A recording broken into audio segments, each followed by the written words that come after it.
옛날 아주 먼 옛날에 강원도 깊은 산세가 병풍처럼 둘러쳐진 연화마을이라는 곳에 커다란 기와집을 지키며 홀로 살아가는 박씨 할머니가 있었습니다.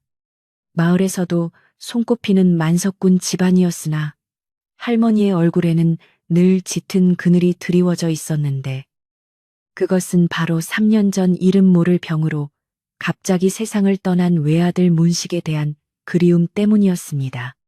아들이 죽고 난 뒤 할머니는 하루도 거르지 않고 아들의 방 앞에 정화수를 떠놓고 빌며 눈물로 세월을 보냈고 어느덧 아들의 3년상을 마무리하는 마지막 제사인 탈상날이 코앞으로 다가오게 된 것이었습니다. 할머니는 아들을 보내주는 마지막 길만큼은 부족함 없이 차려주고 싶어 며칠 전부터 장터에 나가 제일 좋은 고기와 과일을 공수해 왔으며 집안 곳곳을 정갈하게 닦고 또 닦았습니다.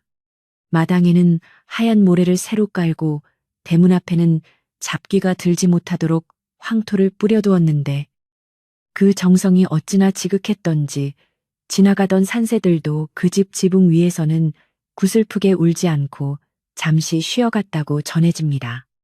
마을 사람들은 자식을 먼저 보낸 어미의 심정을 알기에 할머니의 슬픔을 곁에서 지켜보며 혀를 끌차기도 하고 때로는 따뜻한 위로의 말을 건네며 제사 준비를 도왔습니다. 그런데 제사를 며칠 앞두고 마을의 낯선 사내 하나가 나타났으니 그는 바로 먼 친척 조카뻘 된다는 필두라는 인물로 평소 연락 한 번 없다가 갑자기 할머니의 불을 노리고 찾아온 것이었습니다.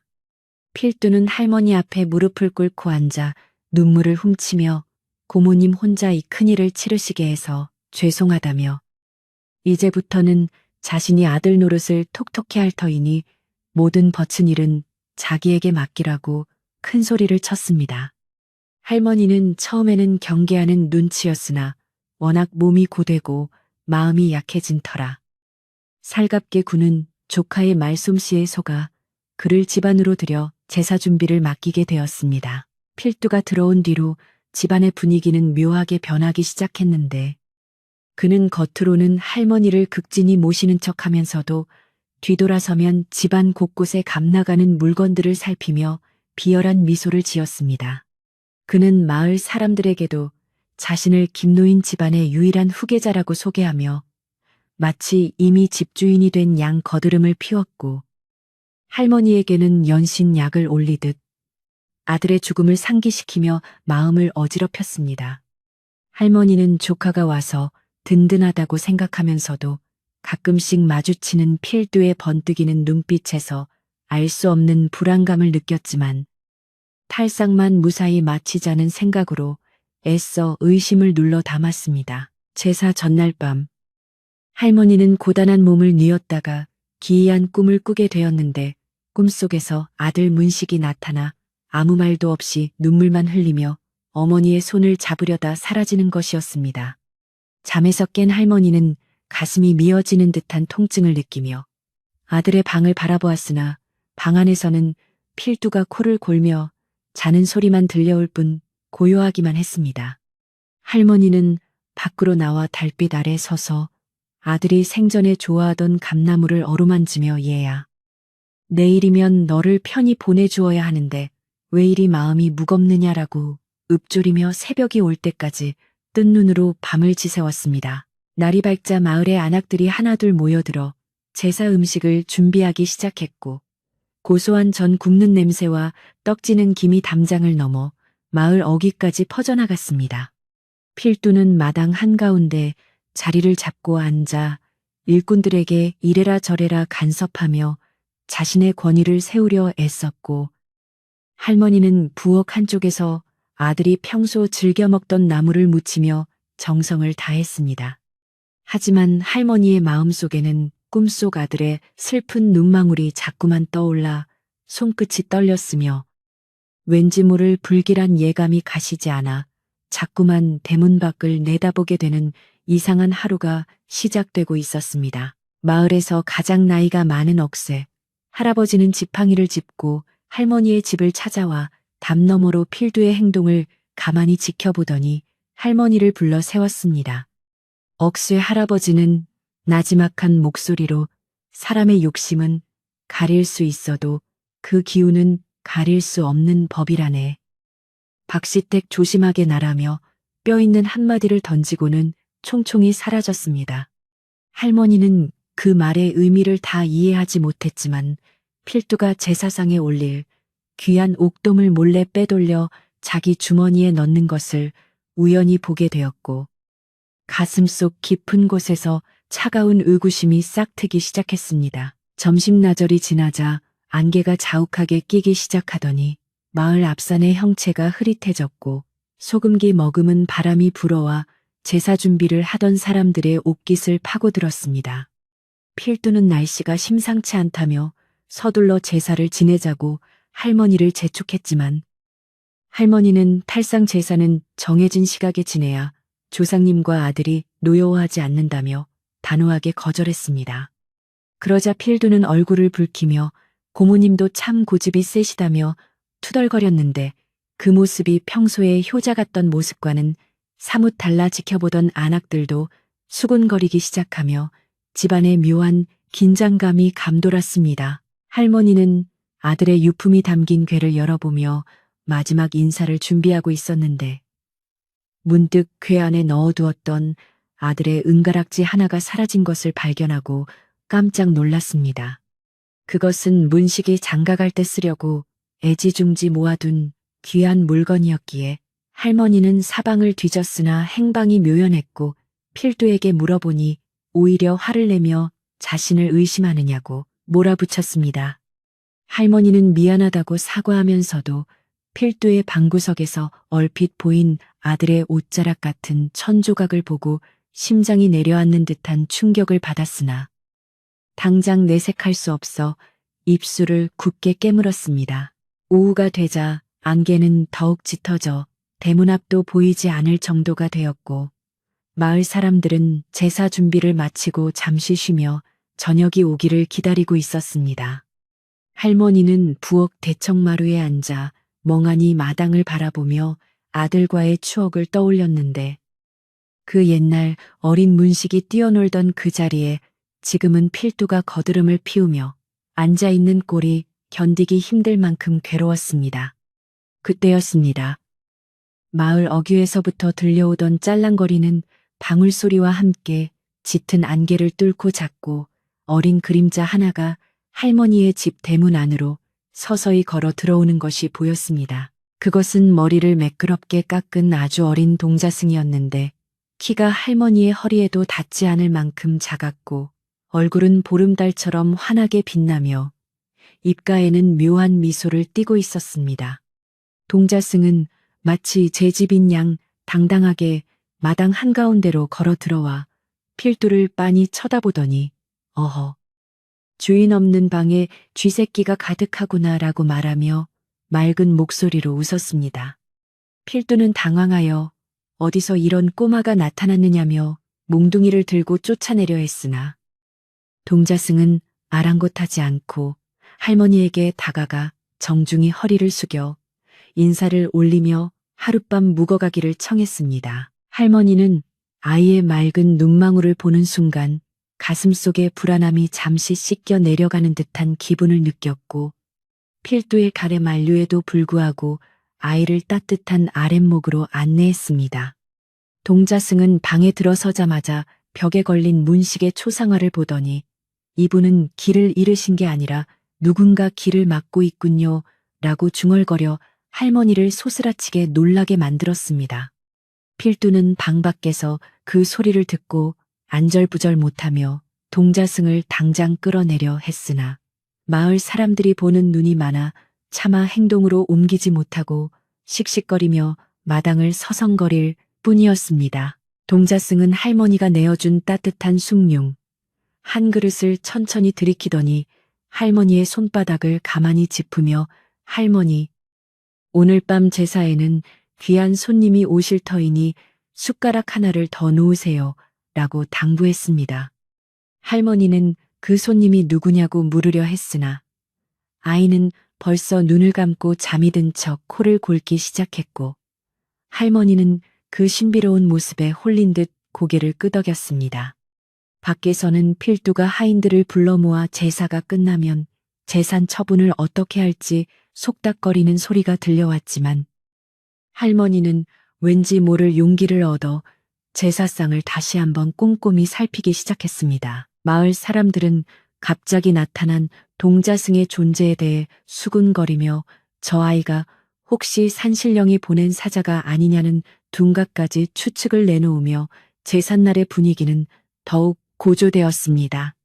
필두는 자신의 계획이 틀어질까 두려워 마을 사람들에게 술을 권하며 환심을 사려 했으나 사람들은 이미 필두의 오만한 태도에 질려 그의 말을 귀담아 듣지 않았습니다. 할머니는 부엌에서 마지막 제사 음식을 담으며 동자승이 했던 말들을 곱씹어 보았고 꿈속의 아들과 현실의 필두 그리고 이 낯선 아이 사이의 연결고리를 찾으려 애쓰며 어둠이 내리기를 기다렸습니다. 해가 지고 어둠이 깔리자 연화마을은 적막에 쌈싸인 듯 고요해졌고 할머니의 집 처마 끝에는 하얀 등이 걸려 바람에 일렁이며 아들의 넋을 기리는 불빛을 내뿜었습니다. 필두는 할머니를 재촉해 안방에 제사상을 차리게 하고 자신이 직접 제주가 되어 절을 올리겠다며 앞장섰는데 그의 손에는 이미 할머니의 인장을 훔쳐 찍은 문서가 들려 있었습니다. 마을 사람들도 하나둘 제사방으로 모여들어 엄숙한 분위기 속에 자리를 잡았고 할머니는 떨리는 손으로 향을 피우며 이제 정말 아들을 떠나보내야 한다는 생각에 눈물을 훔치며 마지막 절차를 준비했습니다. 그런데 제사상을 마주하고 앉은 동자승의 눈빛이 갑자기 날카롭게 변하더니 제상 위에 놓인 음식들을 하나하나 지목하며 이것은 가짜의 정성이요. 저것은 도둑의 물건이로다라고 읊조렸습니다. 필두는 기겁하며 이놈이 어디서 감히 신성한 제사장에서 망발이냐며 아이를 끌어내려 손을 뻗었으나 신기하게도 아이의 몸에는 손이 닿지 않고 미끄러지기만 했습니다.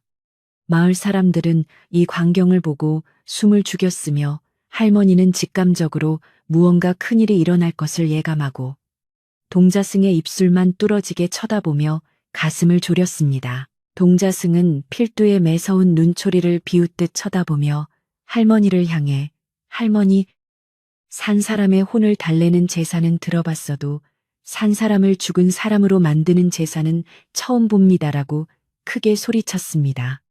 이 한마디에 방 안의 공기는 얼어붙은 듯 차가워졌고 필두는 얼굴이 흑빛이 되어 바들바들 떨기 시작했는데 그의 품 안에서 아까 훔친 은가락지가 바닥으로 떨어졌습니다. 할머니는 그 가락지를 보는 순간 필두에 대한 믿음이 완전히 깨어짐과 동시에 아들의 죽음에 대한 거대한 의욕이 가슴속에서 소용돌이치기 시작하며 눈동자가 흔들렸습니다. 필두는 당황하여 가락지를 주우려 했으나 동자승이 발로 가볍게 가락지를 밟으며 주인에게 돌아갈 물건을 욕심내니 화가 미치는 법이다라고 말하자 가락지에서 갑자기 하얀 연기가 피어올랐습니다. 연기는 방안을 가득 채우며 아들 문식의 생전 모습처럼 변해 필두의 주변을 맴돌았고 필두는 비명을 지르며 방구석으로 몰려가 살려달라고 빌기 시작했습니다.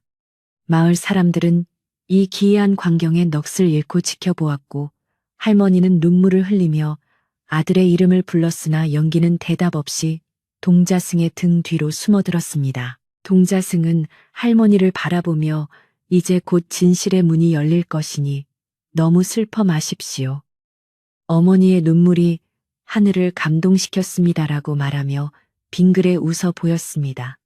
할머니는 그 어린아이의 입에서 나온 어머니라는 단어에 가슴이 내려앉았고 이 아이가 예사 인물이 아님을 확신하며 마음을 다잡고 필두를 향해 호통을 쳤습니다.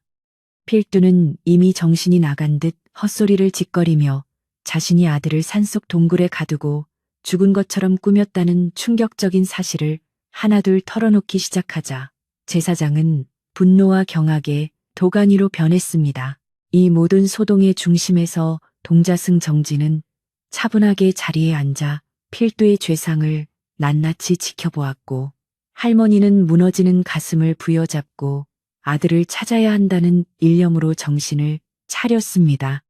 밖에서는 천둥 소리가 들려오며 비가 내리기 시작했으나 할머니의 집안은 오히려 밝은 빛이 감돌았고 동자승의 한마디는 이제 시작될 거대한 반전의 서막을 알리고 있었습니다. 3년 동안 죽은 줄로만 알았던 아들의 생존 가능성을 알게 된 할머니의 절규와 필두의 추악한 민낯이 드러난 이 밤. 연화마을의 탈상 제사는 아무도 예상치 못한 방향으로 흘러가고 있었습니다. 할머니는 필두의 멱살을 잡고 아들이 어디 있느냐며 울부짖었고 마을 장정들은 필두를 포박하여 꼼짝 못하게 만들었으며 동자승은 유유히 제사상에 놓인 떡 하나를 집어 먹었습니다. 아이는 맛있게 떡을 씹으며 밤은 깊고 갈 길은 머니 서둘러야겠네라고 말하며 자리에서 일어나 대문 밖 짙은 안개 속을 가리켰고 사람들은 그 손가락 끝을 따라 시선을 옮겼습니다.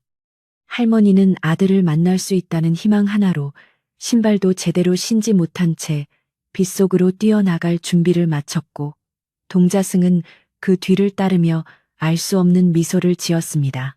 마을의 모든 시선이 집중된 가운데 필두의 거대한 거짓말이 무너져 내리는 소리가 기와 지붕을 타고 흐르는 빗물 소리보다 크게 들리는 듯한 착각마저 들게 하는 긴박한 순간이었습니다. 이제 곧 아들의 행방과 필두가 꾸민 음모의 전말이 밝혀질 것이라는 기대와 공포가 뒤섞인 채 연화마을의 가장 길고도 기묘한 밤은 제2부의 막을 올릴 준비를 하고 있었습니다. 할머니의 간절한 기도가 과연 아들을 다시 품에 안게 해줄 것인지, 그리고 저 신비로운 동자승의 진짜 정체는 무엇인지, 마을 사람들의 의구심은 더욱 커져만 갔습니다. 할머니가 빗속으로 뛰쳐나가려던 찰나, 마을 어귀에서 횃불을 든 사람들이 하나둘 모여들기 시작했는데 그 선두에는 지팡이를 짚은 억새 할아버지가 서 있었습니다. 탈상 제삿날 밤에 벌어진 기이한 소동과 필두의 끔찍한 자백은 발없는 말이 되어 순식간에 이웃집 담장을 넘어온 마을로 퍼져나갔던 것입니다. 소식을 듣고 잠자리에서 일어난 장정들은 농기구와 굵은 밧줄을 챙겨들고 단숨에 김노인댁 마당으로 달려와 씩씩거리며 분노를 표출하고 있었습니다. 억새 할아버지는 빗물에 젖은 수염을 쓰다듬으며 할머니 앞을 가로막고 서서는 밤눈이 어두운 산길은 호랑이 아가리보다 무서운 법이니 내 말을 먼저 들으시게라며 진정시켰습니다. 억새 할아버지의 호통 섞인 목소리에 마당을 가득 채웠던 사람들의 웅성거림이 순식간에 잦아들었고 오직 처마 끝으로 떨어지는 굵은 빗방울 소리만이 정막을 깨고 있었습니다. 할아버지는 포승줄에 묶인 채 바닥에 엎드려 벌벌 떨고 있는 필두를 매섭게 노려보며 이놈이 지난 3년 동안 마을 전체를 어떻게 속여 넘겼는지 낱낱이 밝혀야 한다고 일갈했습니다. 사실 억새 할아버지는 3년 전 문식이 갑작스럽게 실종되었을 때부터 필두가 보여준 지나친 슬픔과 재산을 향한 집착을 유심히 지켜보며 남몰래 의심의 씨앗을 품고 있었던 것입니다. 과거를 돌이켜보면 필두는 문식이 죽었다는 소식이 전해지기가 무섭게 보찜을 싸들고 나타나 마치 자신이 상주인 양 행세하며 마을 사람들의 조문을 받았던 불길한 자였습니다. 당시 마을 사람들은 갑작스러운 병고를 당한 할머니를 대신해 모든 일을 도맡아 하는 필두를 보며 칭찬을 아끼지 않았으나 억새 할아버지만은 그의 가식적인 눈물을 꿰뚫어 보았습니다. 할아버지는 제사를 모시는 틈틈이 할머니에게 다가가 조카의 발걸음이 너무 가볍고 눈빛이 매서우니 집안의 곳간 열쇠를 함부로 내어주어서는 안 된다라고 넌지시 경고를 남기곤 하셨습니다. 하지만 자식을 잃은 슬픔에 눈이 멀어버린 박씨 할머니의 귀에는 그 어떤 조언도 제대로 들어오지 않았고 오직 아들의 혼을 달래는 일에만 모든 정신이 팔려 있었습니다. 필두는 할머니의 그런 맹점을 교묘하게 파고들어 집안의 크고 작은 대소사를 자신의 뜻대로 주무르기 시작했으며 밤마다 장부를 뒤적이며 남의 재산을 제 것처럼 헤아리는 탐욕을 부렸습니다. 마을 곳곳에서는 필두가 주막에 앉아 노름을 즐기며 김노인 댁의 옥토를 어떻게 처분할지 떠벌리고 다닌다는 흉흉한 소문이 바람을 타고 스멀스멀 퍼져나가기 시작했습니다. 소문은 꼬리에 꼬리를 물고 이어져 결국 이웃마을 안악들의 입방아에까지 오르내리게 되었고 연화마을 사람들은 필두의 검은 속내를 눈치채면서도 섣불리 나서지 못하고 눈치만 살폈습니다. 왜냐하면 필두가 이미 마을의 깡패들을 돈으로 매수하여 자신의 수족처럼 부리고 있었으며 조금이라도 자신에게 반기를 드는 자가 있으면 억지로 트집을 잡아 괴롭혔기 때문입니다. 이렇게 억울한 일들이 하나둘 쌓여가면서 마을 전체에 짙은 먹구름이 드리워졌고 사람들은 할머니가 하루빨리 정신을 차리고 집안의 주도권을 되찾아오기만을 간절히 바라고 또 바랐습니다. 다시 비가 내리는 현재의 마당으로 돌아와 억새 할아버지는 필두의 멱살을 쥐어잡고 아들을 정확히 어느 산골짜기에 숨겨두었는지 바른 대로 불라며 무섭게 추궁하기 시작했습니다. 필두는 이미 기가 꺾일 대로 꺾인 상태였지만 자신이 저지른 죄의 무게가 너무나도 무겁다는 것을 알기에 쉽게 입을 열지 못하고 눈동자만 굴리며 변명거리를 찾고 있었습니다. 바로 그 순간 마루 끝에 조용히 앉아있던 동자승 정진이 자리에서 일어나 통통한 손가락으로 북쪽 산등성이를 가리키며 낭낭한 목소리로 입을 열었습니다. 그 모습은 마치 어둠 속의 길잡이 같았습니다. 어리석은 짐승이 먹이를 숨기는 곳은 까마귀가 우는 검은 바위 계곡뿐이니 그곳으로 가면 잃어버린 빛을 찾을 수 있을 것입니다. 라고 동자승은 마치 눈앞에 훤히 보이는 듯 말했습니다. 억새 할아버지는 그 말을 듣자마자 무릎을 탁 치며 까마귀 계곡이라면 10년 전 산사태로 길이 끊겨 아무도 발길을 들이지 않는 험한 곳이라며 경악을 금치 못했습니다. 할머니는 그 험한 곳에 귀한 내 새끼가 3년이나 갇혀 있었다는 생각에 가슴을 치며 오열했고 사람들은 필두의 잔인함에 치를 떨며 주먹을 불끈 쥐었습니다. 이제 지체할 시간이 없다고 판단한 장정들은 횃불을 높이 들고 결연한 표정으로 억새 할아버지의 뒤를 따를 준비를 마쳤고 마을의 개들도 덩달아 크게 짖어대기 시작했습니다. 필두는 살려달라며 발버둥을 쳤지만 건장한 사내들의 거센 힘을 당해낼 재간이 없었고 결국 밧줄에 묶인 채 빗물 고인 진흙탕을 질크덕거리며 강제로 끌려가는 신세가 되었습니다.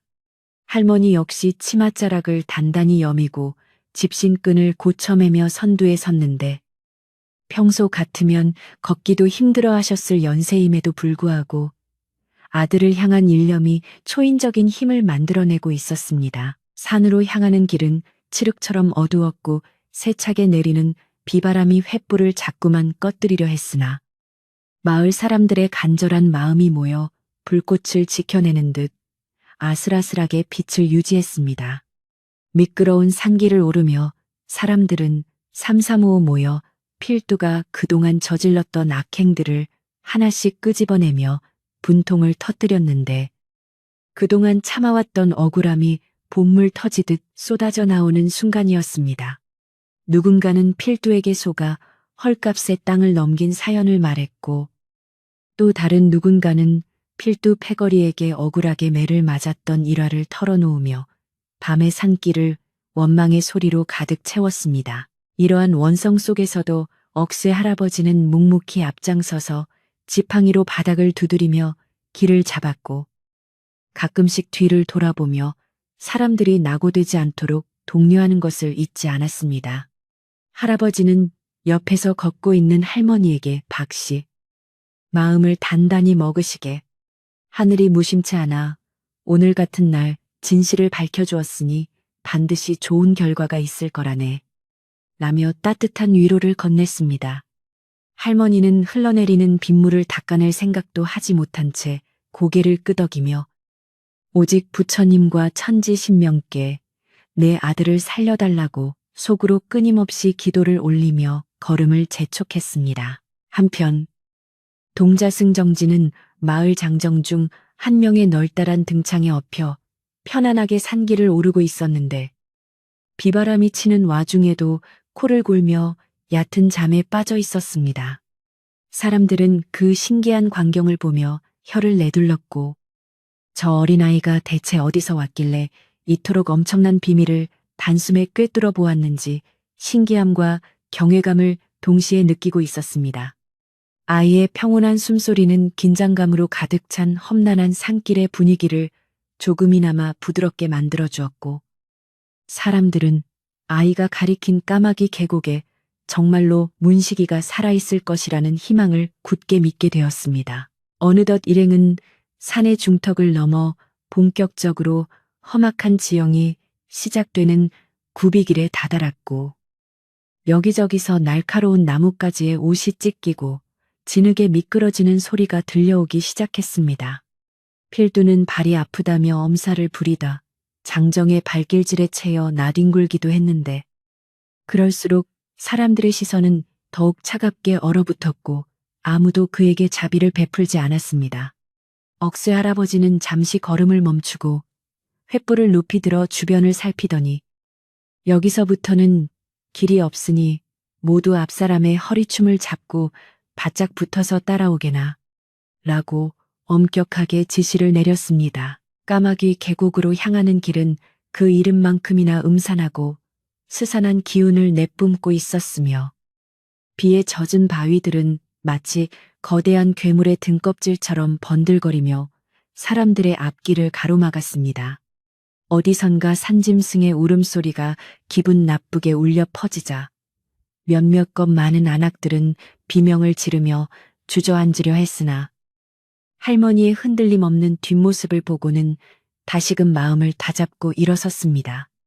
억새 할아버지는 속으로 저 어린 중이 빈말을 할리는 만무하니 이 험한 길 끝에 반드시 우리가 찾는 진실이 묻혀 있을 것이다라고 되뇌며 굳건히 앞으로 나아갔습니다. 그동안 필두는 3년 전 자신이 저질렀던 끔찍한 기억을 떠올리며 공포에 질려 있었는데 문식을 낭떠러지로 밀어버리고 동굴에 가두던 날에도 오늘처럼 비가 억수같이 내렸기 때문입니다. 그는 속으로 제발 문식이 이미 산짐승의 밥이 되어 뼈조차 남아있지 않기를 바라는 악독한 저주를 퍼부으면서도 동자승의 그 꿰뚫어 보는 듯한 눈동자가 떠올라 몸서리를 쳤습니다. 하늘은 마치 필두의 죄악을 심판하듯 더욱 굵은 빗줄기를 쏟아냈고 벼락이 내리쳐 산봉우리를 환하게 밝힐 때마다 필두의 일그러진 얼굴은 귀신보다 더 흉측하게 보였습니다. 어느새 비가 조금씩 잦아들고 짙은 물안개가 산허리를 감싸 안기 시작할 무렵 일행의 귓가에 어디선가 희미하게 물 흐르는 소리와 함께 스산한 바람 소리가 들려왔습니다. 등창에 엎여 자던 동자승 정진이 부스스 눈을 비비며 깨어나더니 허공에 코를 킁킁거리고는 아직 늦지 않았어. 희미하지만 분명히 따뜻한 숨결이 빗물을 타고 넘어오고 있네. 라고 중얼거렸습니다. 그 말에 할머니의 눈빛은 순식간에 활기를 되찾았고 무거운 발걸음에 날개라도 달린 듯 쏜살같이 앞으로 치고 나아가며 사람들을 이끌기 시작하는 놀라운 광경이 펼쳐졌습니다. 마을 장정들은 할머니의 뒤를 놓치지 않으려 걸음을 재촉했고 억새 할아버지는 숨을 헐떡이면서도 이제 다 와가는 모양이니 조금만 더 힘을 내세라며 목청을 높여 사람들을 독려했습니다. 저 멀리 거대한 바위산이 두 갈래로 갈라진 듯한 험악한 지형이 어스름한 달빛 아래 서서히 모습을 드러냈고 그곳이 바로 마을 사람들이 두려워하던 까마귀 계곡의 입구였습니다. 입구 근처에는 사람의 발길이 닿은 지 오래된 듯 가시덤불이 무성하게 자라 있었으나 자세히 살펴보면 누군가 억지로 길을 낸 듯 꺾여 있는 나뭇가지들이 드문드문 눈에 띄었습니다. 억새 할아버지는 횃불을 들이밀어 꺾인 나뭇가지들을 유심히 살피더니 틀림없군. 누군가 주기적으로 이곳을 드나든 흔적이 분명해. 필두, 이놈. 내 놈이 몰래 다녀간 길이 맞느냐라고 소리쳤습니다. 필두는 사시나무 떨듯 몸을 떨며 아무 대답도 하지 못했고 그 침묵은 오히려 그의 모든 죄를 시인하는 가장 확실한 증거가 되어 사람들의 분노를 더욱 부채질했습니다. 장정 한 명이 참지 못하고 주먹을 날려 필두의 뺨을 세차게 내리치자 필두는 피 섞인 침을 뱉으며 진흙 바닥에 나동그라져 신음소리를 내뱉으며 웅크렸습니다. 할머니는 필두가 맞든 말든 아랑곳하지 않고 오직 눈앞에 가시덤불을 헤치며 안으로 뛰어들려 했으나 억새 할아버지가 황급히 할머니의 팔을 붙잡아 세우며 흥분을 가라앉히고자 했습니다. 아무리 급해도 함정이 있을지 모르니 젊은 놈들을 앞장 세워야 합니다. 박씨, 제발 조금만 참으시게. 다 왔으니 이제 곧 문시기를 볼 수 있을 것이야. 할아버지의 간곡한 만류에 할머니는 그제야 걸음을 멈추고 털썩 주저앉아 가시덤불에 찔려 피가 맺힌 두 손을 모아 쥐고 통곡하기 시작했습니다. 어머니의 피 끓는 울음소리는 메아리가 되어 깊은 산속의 정막을 처절하게 갈라놓았습니다. 장정들은 나타를 꺼내 들고 우거진 가시덤불을 쳐내며 서서히 길을 확보하기 시작했고 그 안쪽으로는 커다란 바위 틈새로 이어진 어둡고 습한 동굴 입구가 입을 벌리고 있었습니다. 동굴 안에서는 보루판 곰팡이 냄새와 함께 짐승의 썩은 내 같은 악취가 코를 찔렀으며 사람들은 숨을 참으며 횃불을 안으로 밀어넣어 내부의 상황을 살피려 조심스럽게 다가갔습니다. 동자승 정진은 장정의 등에서 내려와 동굴 입구에 서서 눈을 지그시 감더니 어둠 속에서 너무 오랜 시간을 버텼어. 빨리 꺼내주지 않으면 빛을 잃을지도 몰라. 라고 재촉했습니다. 그 말을 듣자마자 가장 체격이 좋은 장정 두 명이 횃불을 들고 동굴 안으로 조심스럽게 발을 들여놓았고 밖에서는 사람들이 숨죽인 채 내부에서 들려올 소식만을 애타게 기다렸습니다. 동굴은 겉보기와 달리 안으로 들어갈수록 넓고 깊게 이어져 있었으며 축축한 바닥에는 이끼가 가득 끼어 있어 걸음을 내디딜 때마다 미끄러질 듯한 위험이 도사리고 있었습니다. 얼마의 시간이 흘렀을까? 동굴 깊은 곳에서 여기다 여기에 사람이 있다 라는 장정의 다급하고도 쩌렁쩌렁한 외침이 들려오자 밖에서 기다리던 사람들의 가슴이 일제히 세차게 요동치기 시작했습니다. 할머니는 그 소리를 듣는 순간 기절할 듯 몸을 휘청거렸으나 옆에 있던 안악들의 부축을 받고 간신히 정신을 차렸으며 두 눈에는 기대와 두려움이 교차하는 복잡한 눈물이 흘러내렸습니다. 동굴 안에서는 쇠사슬이 부딪히는 둔탁한 소리와 함께 장정들이 무언가를 조심스럽게 들어 올리는 기척이 들려왔고 곧이어 횃불의 붉은 빛이 다시 입구 쪽을 향해 서서히 흔들리며 다가오기 시작했습니다. 마을 사람들은 약속이나 한 듯 동굴 입구를 중심으로 둥글게 모여들었고 억새 할아버지는 지팡이를 꽉 쥐고 마른 침을 삼키며 다가오는 불빛을 향해 한 발짝 다가섰습니다. 마침내 장정들의 부축을 받으며 밖으로 나온 것은 머리카락과 수염이 가슴까지 자라나고 옷은 형체를 알아볼 수 없을 정도로 찢겨나간 뼈만 앙상하게 남은 한 사내의 처참한 모습이었습니다. 사내는 갑작스러운 횃불빛에 눈이 부신 듯 고개를 푹 숙인 채 가쁜 숨을 몰아쉬고 있었으나 할머니는 그 처참한 몰골 속에서도 단숨에 자신의 핏줄임을 알아보고 달려갔습니다. 문씨가, 내 새끼 문씨가 애미가 왔다.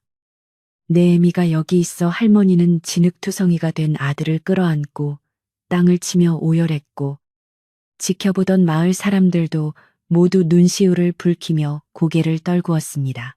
죽은 줄만 알았던 아들이 3년 만에 살아서 어머니의 품으로 돌아온 이 기적 같은 순간, 필두의 사악한 흉계가 완전히 산산조각이 나고 마을을 덮고 있던 짙은 안개가 걷히는 듯 했습니다. 억새 할아버지는 흐르는 눈물을 소매로 닦아내며 하늘을 향해 깊은 감사의 기도를 올렸고, 동자승 정진은 어미와 아들의 재회를 흐뭇하게 바라보며 작고 따뜻한 손을 합장하고 조용히 불경을 외웠습니다.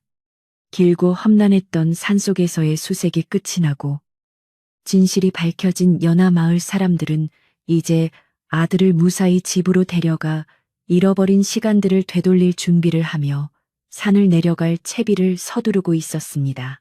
산에서 내려오는 길은 올라갈 때보다 훨씬 수월하게 느껴졌는데, 그것은 잃어버렸던 귀한 아들을 무사히 살려서 찾았다는 커다란 안도감이 마을 사람들의 지친 발걸음을 새털처럼 가볍게 만들어 주었기 때문입니다. 박씨 할머니는 뼈만 앙상하게 남은 아들 문식의 손을 꼭 쥐고 한시도 곁을 떠나지 않았으며, 건장한 장정들은 서로 교대로 문식을 업고 가파른 산길을 조심스럽게 내려왔습니다. 거세게 내리치던 비바람도 어느새 거짓말처럼 잦아들고 짙은 구름 사이로 희미한 달빛이 스며들어 일행의 앞길을 은은하게 비춰주기 시작했습니다. 할머니는 아들의 앙상한 등에 얼굴을 묻고 소리 없이 뜨거운 눈물을 흘리며 억울하게 빼앗긴 지난 3년의 세월을 원망했습니다. 억새 할아버지는 지팡이를 짚고 선두에 서서 묵묵히 길을 안내하며 행여나 사람들이 미끄러져 다치지 않도록 각별히 주의를 기울였습니다. 그 뒤로는 죄인 필두가 포승줄에 묶인 채 장정들에게 질크덕거리며 끌려오고 있었는데, 그는 모든 것을 체념한 듯 고개를 푹 숙이고 아무런 반항조차 하지 못했습니다. 필두의 머릿속에는 3년 전 자신이 저질렀던 끔찍한 악행들이 주마등처럼 스쳐 지나갔고, 이제 마을로 돌아가면 어떤 무서운 형벌이 기다리고 있을지 두려움에 온몸을 바들바들 떨고 있었습니다. 사람들은 짐승만도 못한 놈이라며 간혹 필두의 등짝을 때리며 참을 수 없는 분노를 거칠게 표출했습니다. 마침내 횃불을 든 일행이 연화마을 입구에 들어서자 집에서 소식을 애타게 기다리던 남은 마을 안악들과 노인들이 한다름에 달려나와 기적처럼 살아 돌아온 문식을 맞이했습니다. 박씨 할머니의 널찍한 기와집 마당에는 아직 제사를 지내다만 흔적들이 고스란히 남아 있었고, 대청마루에는 필두가 가짜로 차려놓았던 화려한 제사상이 어둠 속에서 덩그러니 놓여 있었습니다. 할머니는 서둘러 아들을 따뜻한 안방 아랫목에 눕히고 젖은 옷을 벗긴 뒤 장롱 깊숙이 보관해 두었던 깨끗하고 보드라운 무명옷으로 정성스럽게 갈아입히며 뜨거운 눈시울을 불켰습니다. 억새 할아버지는 안악들에게 당장 부엌으로 가서 가마솥에 불을 지피고 기력을 회복할 수 있는 따뜻한 미음과 진한 고깃국을 끓여오라고 다급하게 지시했습니다. 3년 동안 동굴 속에서 짐승처럼 갇혀 지내며 곰팡이 핀 음식 찌꺼기로 간신히 연명해온 문식의 몸은 당장 쓰러져도 이상하지 않을 만큼 심각하게 망가져 있었습니다. 할머니는 안악들이 정성껏 끓여온 미음을 숟가락으로 조심스럽게 떠서 호호 불어 식힌 다음 아들의 갈라진 입술 사이로 조금씩 흘려 넣어주며 제발 잃어버린 기운을 차리라고 애타게 기도하고 또 기도했습니다. 따뜻한 음식이 뱃속으로 들어가자 문식은 파르르 떨리던 눈꺼풀을 힘겹게 들어올리며 흐릿한 초점으로 주변을 둘러보았고, 이내 자신의 눈앞에 울고 있는 어머니의 주름진 얼굴을 확인했습니다. 어머니, 제가 살아서 진짜 어머니를 뵙고 있는 것이 정녕 꿈이 아니란 말입니까?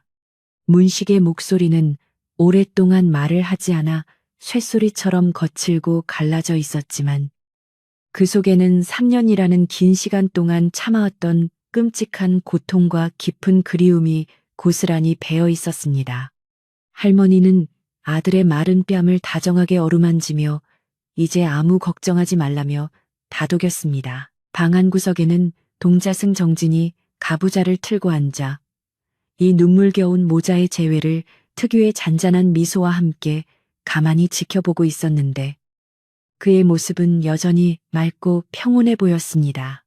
동자승은 들고 있던 작은 염주를 굴리며 얼어붙었던 척박한 땅에 마침내 따뜻한 봄바람이 불어오니 숨어있던 새싹이 다시 고개를 내미는 이치가 참으로 묘하구나 라고 나지막하게 중얼거렸습니다. 마을 사람들은 문식을 극적으로 살려낸 1등, 공신이 바로 저 신비한 꼬마 스님이라며 연신 고개를 숙여 감사의 인사를 올렸고 아이는 그저 빙그레 웃으며 작게 고개를 끄덕일 뿐이었습니다. 한편 바깥마당에서는 분노의 찬장정들이 끌고 온 필두를 커다란 감나무 기둥에 단단히 묶어두고는 혹시라도 도망치지 못하도록 횃불을 높이 들고 빙 둘러싸 철통같이 감시하고 있었습니다. 필두는 진흙투성이가 된 얼굴로 숨을 헐떡이며 불안하게 주변을 살폈지만 자신을 바라보는 마을 사람들의 눈빛에는 일말의 동정심도 없이 오직 차가운 경멸과 무서운 적개심만이 가득 타오르고 있었습니다. 평소 필두에게 굽실거리던 불량배들조차 이 엄청난 사태에 겁을 먹고 진작에 어디론가 자취를 감추어 버렸고 이제 그는 철저히 혼자가 되어 자신의 끔찍한 죄악과 마주해야만 했습니다. 안방에서 문식이 어느 정도 잃었던 기력을 회복하자 억새 할아버지는 마을의 어른으로서 지난 3년 동안 이 집안에 도대체 무슨 일이 있었는지 진실을 명명백백히 낱낱이 밝혀야 한다고 단호하게 말했습니다. 사람들은 문식이 갇혀있던 산속 동굴의 끔찍한 광경을 직접 목격했기에 필두가 범인이라는 것은 의심의 여지가 없었지만 도대체 왜 그런 끔찍한 짓을 저질렀는지 그리고 어떻게 마을 전체를 감쪽같이 속일 수 있었는지 그 내막을 정확히 알고 싶어 했습니다.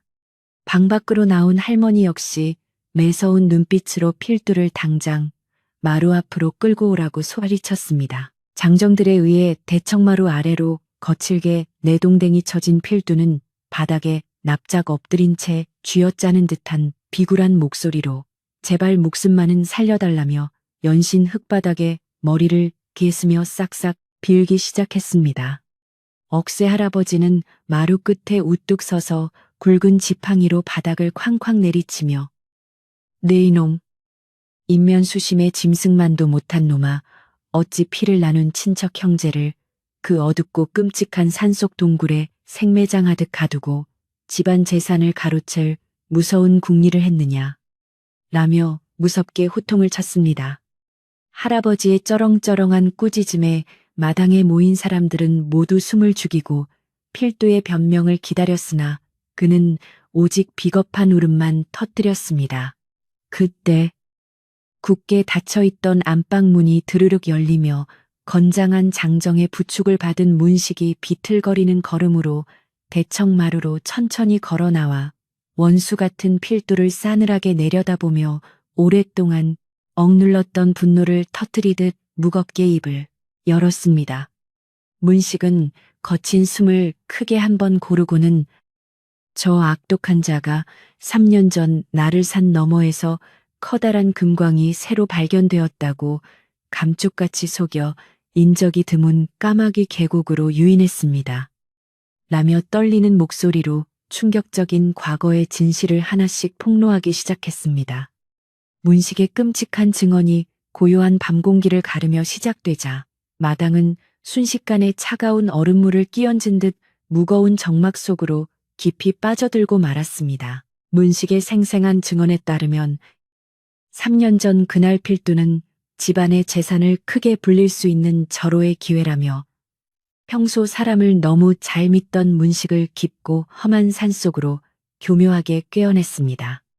아무런 의심 없이 필두의 뒤를 따르던 문식이 까마귀 계곡의 깎아지른 낭떠러지에 다다랐을 때 뒤에서 걷고 있던 필두가 벼락같이 둔기로 문식의 머리를 내리치고 벼랑 아래로 무자비하게 밀어버렸던 것입니다. 피투성이가 되어 완전히 의식을 잃은 문식이 깨어났을 때는 이미 빛조차 들지 않는 깊고 어두운 동굴 속에 무거운 쇠사슬로 묶여 꼼짝도 할 수 없는 처참하고 비참한 상태가 되어 있었습니다. 필두는 문식을 당장 죽이는 대신 동굴 깊은 곳에 가두고 굶어 죽지 않을 만큼의 더러운 흙탕물과 곰팡이 핀 주먹밥만을 가끔 던져주며 집안의 모든 재산과 알짜배기 땅 문서를 자신에게 양도한다는 서류의 지장을 찍으라고 매일같이 협박하고 잔인하게 고문했습니다. 문식은 늙고 병약한 어머니를 홀로 두고 억울하게 죽을 수 없다는 강한 생존 의지와 결코 조상 대대로 물려받은 귀한 재산을 저 짐승 같은 악당에게 넘길 수 없다는 굳은 결심으로 온갖 끔찍한 고통을 묵묵히 버텨냈습니다. 필두는 자신의 뜻대로 되지 않자 점차 이성을 잃고 짐승처럼 문식을 학대하며 3년이라는 긴 세월 동안 끔찍한 악행을 이어갔던 것입니다. 마을 사람들은 도대체 그렇다면 3년 전에 치렀던 문식의 성대한 장례식에 관 속에 누워있던 시신은 도대체 누구의 것이었느냐고 경악하며 물었고, 억새 할아버지가 필두의 멱살을 잡고 거칠게 흔들며 당장 진실을 요구했습니다. 필두는 사시나무 떨듯 바들바들 떨며 인근 고을에서 겨울에 얼어 죽은 연고 없는 떠돌이 거지의 시신을 헐값에 몰래 사들여 짐승에게 물어뜯긴 것처럼 얼굴을 심하게 훼손한 뒤 마치 사고를 당한 문식인 것처럼 교묘하게 꾸몄다고 마침내 자백했습니다. 그 끔찍하고도 소름 끼치게 치밀한 악행의 전말을 전해 들은 마을 사람들은 인간의 탈을 쓰고 어찌 저런 짓을 할 수 있느냐며 혀를 내두르며 치를 떨었습니다. 모든 진실을 온전히 알게 된 박씨 할머니는 아들이 홀로 겪었을 그 끔찍하고 외로운 고통을 떠올리며 가슴을 치고 통곡하다가 이내 슬픔을 거두고 무서운 분노가 서린 붉은 눈빛으로 바닥에 엎드린 필두를 매섭게 노려보았습니다. 할머니는 마당으로 성큼성큼 내려가 주저앉아 있는 필두의 뺨을 잇는 힘껏 세차게 후려치며 내 아들이 그 춥고 무서운 곳에서 매일 피눈물을 흘릴 때 내 놈은 우리 집 안방을 버젓이 차지하고 내 속을 뒤집어 놓으며 매일 고깃국에 따뜻한 밥을 먹었구나 라며 처절하게 울부짖었습니다. 할머니의 깊게 맺힌 한이 담긴 절규에 마을 안악들도 치맛자락으로 함께 눈물을 훔쳤고 장정들은 주먹을 꽉 쥐며 필두를 당장이라도 때려 죽일 듯 무섭게 다가섰습니다. 문식은 마루에 기대어 바들바들 떨고 있는 필두를 향해 쇳소리가 섞인 쉰 목소리로 다시 한번 소리치며 내 어머니가 미래의 며느리를 위해 애지중지 아껴두었던 그 귀한 은가락지마저 내 놈이 조롱하듯 빼앗아 갔을 때 내 가슴은 천갈래만 갈래로 찢어지는 듯했다. 라고 분통을 터뜨렸습니다. 필두가 매번 동굴을 찾아와 상한 밥을 짐승에게 주듯 던져줄 때마다 문식의 눈앞에서 보란 듯이 그 은가락지를 짤랑거리며 흔들며 이제 곧 이 집안의 모든 재산과 안방은 완벽하게 자신의 차지가 될 것이라고 낄낄거리며 비열하게 비웃었다는 사실이 추가로 밝혀졌습니다. 사람들은 그 악랄하고 구역질 나는 행태의 경악을 금치 못하며 당장 필두의 머리채를 끌어내어 마을 밖으로 내쫓아야 한다고 한 목소리로 핏대를 세웠습니다. 흥분한 마을 장정 몇 명이 굵은 몽둥이를 치켜들고 당장 저 더러운 놈의 다리 몽둥이를 부러뜨려 평생 짐승처럼 흙바닥을 기어다니게 만들어야 한다며 필두를 향해 험악하게 달려들었고 마당은 순식간에 통제할 수 없는 끔찍한 아수라장으로 변할 위기에 처했습니다. 필두는 살기가 등등한 장정들의 기세에 공포에 질려 바닥에 얼굴을 깊숙이 파묻고 제발 목숨만은 살려달라며 개처럼 비굴하게 울부짖었으나 3년 동안 그에게 억눌리고 억울하게 속아왔던 연화마을 사람들의 분노는 이미 걷잡을 수 없이 거대한 들불처럼 활활 타오르고 있었습니다. 그때 억새 할아버지가 지팡이를 번쩍 휘두르며 모두 이성을 찾고 당장 진정하라고 천둥같이 목청껏 소리치며 장정들의 앞길을 온몸으로 막아섰습니다. 억새 할아버지는 가쁜 숨을 몰아쉬며 아무리 화가 난다 한들 우리가 분노에 눈이 멀어 사사로 이 저놈에게 피 묻은 매를 든다면 우리 또한 저 더러운 악당과 다를 바 없는 천박한 범죄자가 되는 길이다. 라며 단호하고도 엄격한 어조로 사람들을 강하게 설득했습니다. 할아버지는 날이 밝는 대로 당장 관아에 빠른 발을 가진 사람을 보내어 사또에게 이 모든 끔찍한 전말을 소상히 고하고 정당한 국법에 엄중한 심판을 받게 하는 것이 가장 이치에 맞고 뒤탈이 없는 현명한 방법이라고 논리적으로 말했습니다. 사람들은 할아버지의 지혜롭고 이성적인 말씀에 마지못해 몽둥이를 바닥에 내려놓으면서도 도무지 분을 사기지 못해 필두를 향해 침을 뱉고 거친 욕설을 퍼부었습니다. 포승줄에 단단히 묶인 필두는 자신의 비참한 운명이 관아의 차가운 감옥과 무서운 형벌로 영원히 정해졌음을 뼈저리게 깨닫고는 절망감에 휩싸여 엉엉 짐승처럼 소리내어 울며 노름빛에 쫓기다 보니 눈이 뒤집혀 그만 이런 끔찍한 짓을 저질렀다고 뒤늦은 후회를 늘어놓았습니다. 하지만 이미 바닥까지 낱낱이 드러난 그의 비열하고 얄팍한 변명을 동정심을 가지고 들어줄 사람은 이 마을에 단 한 명도 남아있지 않았고 오히려 그의 구차한 모습은 사람들의 경멸감만 더욱 깊고 차갑게 만들 뿐이었습니다.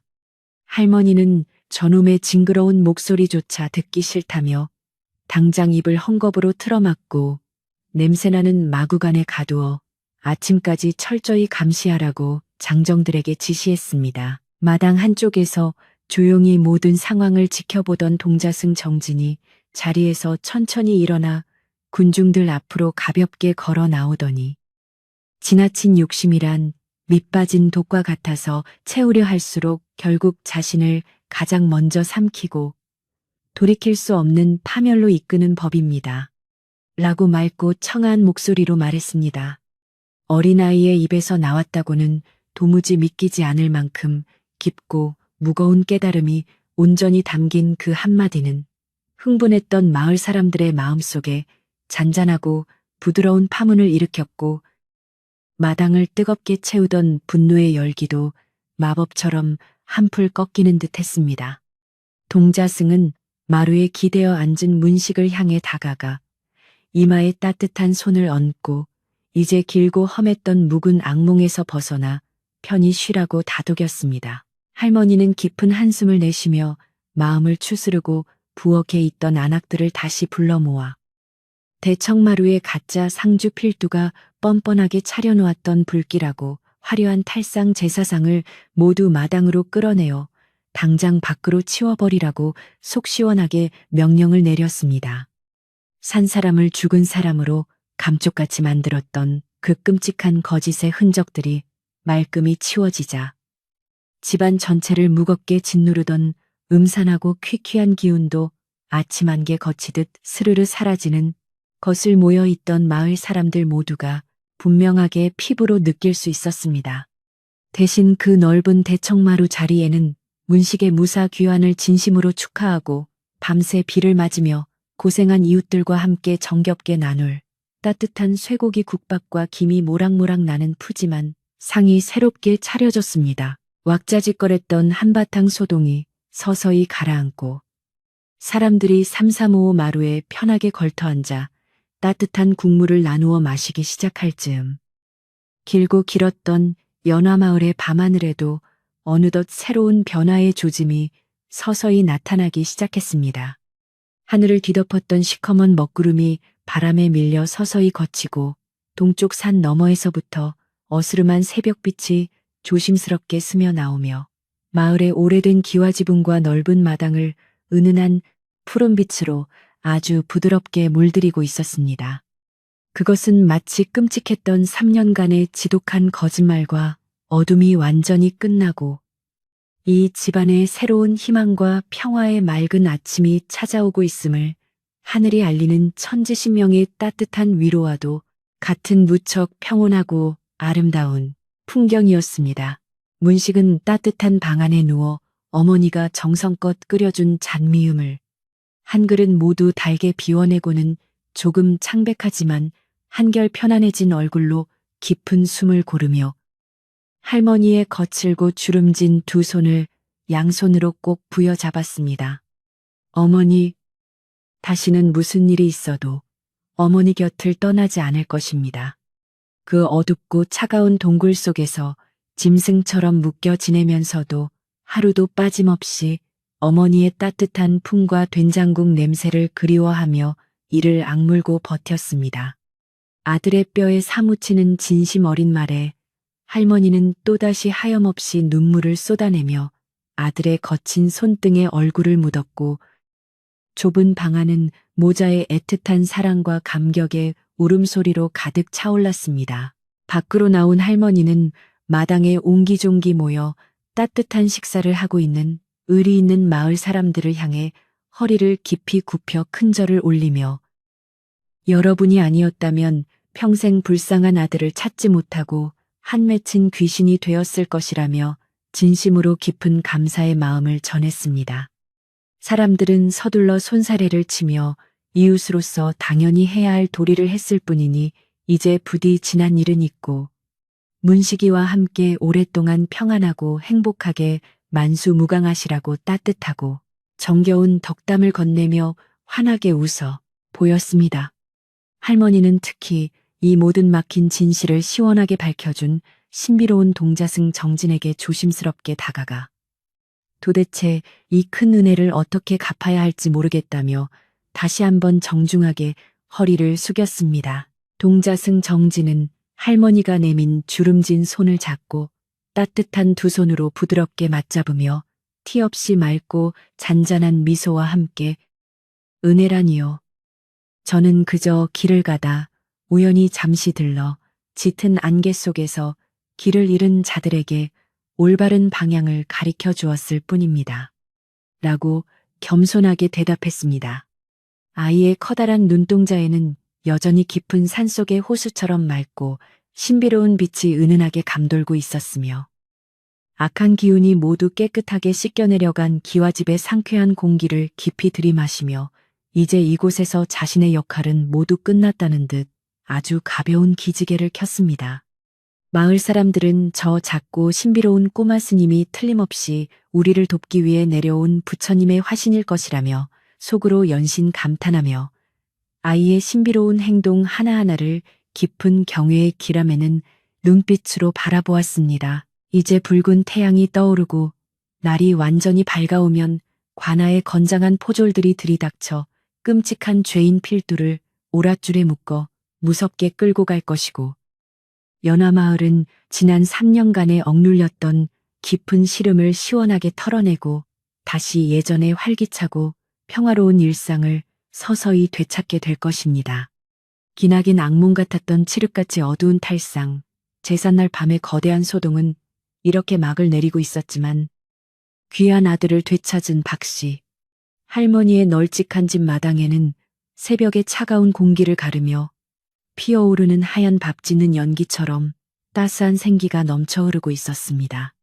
모든 추악한 거짓이 낱낱이 밝혀지고 억울한 진실이 마침내 제자리를 찾으니 개운하고 맑은 새벽은 앞으로 다가올 가장 따뜻하고 평온한 결말을 향해 조용히 다음 이야기를 묵묵히 준비하고 있었습니다. 마침내 길고 끔찍했던 밤이 물러가고 연화마을의 동쪽 산등성이 너머로 붉고 둥근 아침 해가 찬란하게 떠오르며 온 세상을 눈부시게 환하게 비추기 시작했습니다. 밤새 그토록 무섭게 내리치던 비바람은 거짓말처럼 자취를 감추었고 맑고 투명한 햇살이 기와집 지붕 위로 눈부시게 부서져 내리며 집안 곳곳에 스며든 음산한 기운을 말끔히 씻어내고 있었습니다. 마을 어귀에서는 아침을 알리는 수탉의 힘찬 울음소리가 메아리치며 활기차게 퍼져나갔고 밤새 긴장감 속에서 뜬 눈으로 험난한 밤을 지새운 마을 사람들의 지친 얼굴에도 서서히 안도의 미소가 번지기 시작하는 무척이나 상쾌하고 평온한 새로운 하루의 시작이었습니다. 박씨 할머니는 지난밤의 끔찍한 소동과 기적 같은 아들의 생환으로 인해 온몸의 기운이 다 빠져나간 듯 피곤했지만 얼굴만큼은 그 어느 때보다 밝고 평온하게 빛나고 있었습니다. 그녀는 안방문을 조심스럽게 열고 밖으로 나와 깊고 맑은 아침 공기를 가슴 깊이 들이마시며 3년 동안 자신의 가슴을 무겁게 짓누르던 거대한 바위 덩어리가 마침내 산산조각이 나서 흔적도 없이 사라진 것을 온몸으로 느꼈습니다. 마당 한가운데 덩그러니 놓여있는 크고 오래된 감나무를 바라보는 할머니의 눈가에는 잃어버린 귀한 아들을 다시 품에 안았다는 벅찬 감격과 형언할 수 없는 깊은 기쁨의 눈물이 촉촉하게 맺혀 있었습니다. 그때 마을 어귀 쪽에서 요란한 말발굽 소리와 함께 쇳덩이가 부딪히는 묵직하고 날카로운 발걸음 소리가 연화 마을의 고요한 아침 공기를 가르며 웅장하게 들려오기 시작했습니다. 그것은 억새 할아버지의 지시를 받고 새벽 일찍 날랜 걸음으로 관아에 달려갔던 마을 청년이 인근 고을의 늠름한 포졸들을 대거 이끌고 필두를 잡아가기 위해 무서운 기세로 도착한 것이었습니다. 포졸들은 위풍당당한 걸음걸이로 할머니의 커다란 대문 안으로 줄지어 들어섰고 제일 앞장선 덩치 큰 포교는 날카로운 눈초리로 마당을 훑어보며 간밤에 벌어진 끔찍한 사건의 주동자가 도대체 어디에 묶여 있는지 큰 소리로 엄숙하게 물었습니다. 억새 할아버지는 마을을 대표하는 어른으로서 포교 앞으로 정중하게 다가가 허리를 굽혀 인사한 뒤 간밤에 동자승의 신비로운 도움으로 죽은 줄 알았던 문식을 깊은 산속 동굴에서 무사히 찾아낸 기적 같은 과정을 소상히 설명했습니다. 그리고 친척이라는 가면을 쓰고 집안의 귀한 재산을 송두리째 가로채기 위해 인면수심의 끔찍한 범죄를 저지른 필두가 지금 저기 감나무에 꽁꽁 묶여 있으니 부디 국법에 지엄함으로 엄히 다스려 달라고 간곡하게 요청했습니다. 포교는 할아버지의 상세하고 논리적인 설명을 묵묵히 듣고는 분노로 얼굴이 붉게 달아오르며 당장 저 악독한 짐승만도 못한 놈의 멱살을 끌고 오라고 우렁찬 목소리로 포졸들에게 호통을 쳤습니다. 밤새 내린 차가운 비를 맞으며 감나무에 결박당한 채 추위와 두려움에 덜덜 떨고 있던 필두는 포졸들의 살벌한 기세에 눌려 이미 혼이 반쯤 나간 사람처럼 넋을 잃고 눈동자만 이리저리 굴리고 있었습니다. 건장한 포졸 2명이 성큼성큼 다가와 묶여있던 밧줄을 거칠게 풀어헤치고 필두의 양팔을 뒤로 꺾어 무릎을 꿇리자 그는 비명을 지르며 제발 목숨만은 살려달라고 땅바닥에 머리를 닿으며 애처롭게 빌기 시작했습니다. 하지만 포교는 코웃음을 치며 3년 동안 피부치를 어두운 동굴에 가두고 짐승처럼 학대한 내 놈의 그 더러운 죄악은 오직 관아의 차가운 감옥과 무서운 형벌만이 씻어줄 수 있을 것이라며 차갑고 단호하게 꾸짖었습니다. 포졸들은 필두의 목에 무거운 칼을 씌우고 굵은 포승줄로 몸을 겹겹이 동여맨 뒤 거친 손길로 그를 일으켜 세워 마을 밖으로 끌고 나갈 채비를 빈틈없이 완벽하게 마쳤습니다. 마을 사람들은 짐승처럼 질그덕거리며 비참하게 끌려가는 필두의 뒷모습을 바라보며 속 시원한 표정으로 혀를 끌끌 찼고 그동안 그에게 억울하게 당했던 분노를 담아 바닥에 고인 흙탕물을 걷어차며 거친 욕설과 함께 멀리 침을 뱉었습니다. 박씨 할머니는 대청마루에 서서 그 광경을 말없이 지켜보며 다시는 이 집안에 저런 악한 기운이 발을 들이지 못하도록 속으로 간절히 부처님께 기도를 올리며 마음의 커다란 짐을 마침내 시원하게 내려놓았습니다. 필두가 마을 어귀를 벗어나 완전히 시야에서 사라지자 억새 할아버지는 지팡이를 높이 들어 올리며 이제 우리 마을에 덮여있던 시커먼 먹구름이 완벽하게 걷혔으니 이 널찍한 기와집에 켜켜이 쌓인 불길한 기운마저 말끔히 씻어내자고 외쳤습니다. 할아버지의 활기찬 제안에 마을 사람들은 두말할 것도 없이 흔쾌히 동의하며 삼삼오오 짝을 지어 부엌으로 달려가 커다란 가마솥에 맑은 우물물을 가득 채우고 아궁이에 뜨거운 장작불을 활활 지피며 대대적인 청소를 즐겁게 시작했습니다.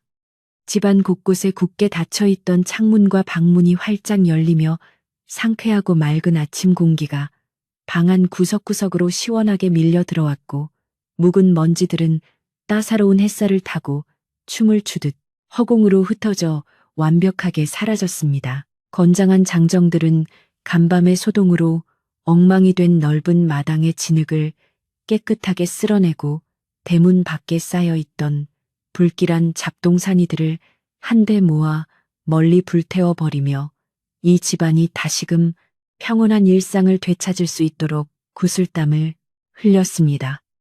필두가 머물던 사랑채는 특히 더 꼼꼼하게 청소되었는데 안악들은 그곳에 있던 이불과 베개를 모두 마당으로 끄집어내어 펄펄 끓는 물에 푹 삶아 독한 기운을 빼내고 매서운 회초리로 먼지를 시원하게 털어내며 묵은 때를 벗겨냈습니다.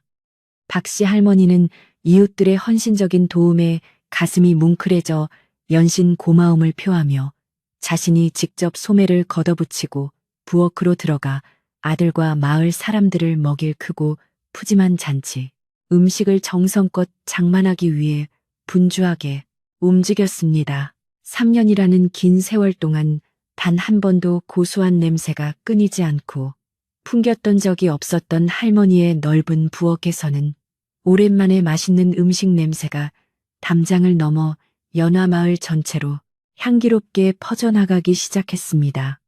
커다란 솥에서는 뽀얀 사골 국물이 진하게 우러나오며 구수한 냄새를 풍겼고 도마 위에서는 신선한 나물과 고기를 다지는 경쾌한 칼질 소리가 음악처럼 리듬감 있게 울려 퍼지며 사람들의 지친 입맛을 강하게 자극하고 있었습니다. 며칠 전까지만 해도 죽은 아들을 위한 슬프고 무거운 탈상 제사 음식을 준비하던 그 우울한 공간이 이제는 살아 돌아온 귀한 아들의 생환을 축하하는 기쁨과 환희의 잔칫집으로 완전히 탈바꿈한 무척 감격스러운 순간이었습니다. 그 사이 푹신한 아랫목에서 따뜻하게 몸을 녹이며 휴식을 취하던 문식은 어머니가 정성스럽게 지어준 깨끗하고 보드라운 무명 바지 저고리를 단정하게 차려입고 지팡이에 의지한 채 대청마루로 조심스럽게 아주 천천히 걸어 나왔습니다. 앙상하게 뼈만 남은 얼굴에는 여전히 3년간의 지독한 고생의 흔적이 깊게 배어 있었지만 눈빛만큼은 아침 햇살을 받아 그 어느 때보다 총기 있고 맑게 반짝이며 잃어버린 생명에 달아 보여 기운을 빠르게 되찾아가는 모습이었습니다. 마당에서 청소를 하던 마을 사람들은 문식이 마루에 나타나자 모두 일손을 멈추고 환한 웃음을 지으며 다가가 살아 돌아와 주어서 정말 고맙다며 진심 어린 축하의 인사를 따뜻하게 건네며 그의 두 손을 굳게 맞잡았습니다.